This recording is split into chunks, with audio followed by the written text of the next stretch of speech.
ছাই যেভাবে বাতাসে উড়ে যায় তোমার জীবনটাও সেভাবে শেষ হয়ে যায়, ঠিক কিনা বলেন? ওয়াফিল আখিরাতি আযাবুন শাদীদুন ওয়া মাগফিরাতুম মিনাল্লাহি ওয়া রিদওয়ান। একটা হচ্ছে আযাব এবং শাদীদ, কঠিন আযাব পাকড়াও করবে, ওয়া মাগফিরাতুম মিনাল্লাহি ওয়া রিদওয়ান। আর যারা দুনিয়াতে আমার সন্তুষ্টি অনুযায়ী জীবনটা পরিচালনা করেছে, আমার রাসূলের সুন্নাত মোতাবেক জীবনটা চালিয়েছে, আল্লাহ বলেন ওয়া মাগফিরাতুম মিনাল্লাহি ওয়া রিদওয়ান, এই সমস্ত মানুষের জন্য সেদিন থাকবে আমার ক্ষমা এবং সন্তুষ্টি। এজন্য আখিরাতে আমরা আল্লাহর ক্ষমা পাই, সন্তুষ্টি পাই, এটা আমরা সবাই চাই না? আল্লাহ তুমি আমাদেরকে বিনা হিসাবে সেদিন মাফ করে দিও, পড়েন আমিন।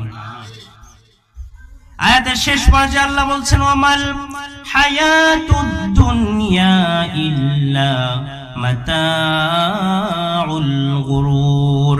আর জেনে রাখো দুনিয়ার জীবনটা ধোঁকার সামগ্রী ছাড়া কিছু না। দুনিয়ার জীবনটা কি বলেন? ধোঁকা। বিশ্বাস করেন শুধুই ধোঁকা।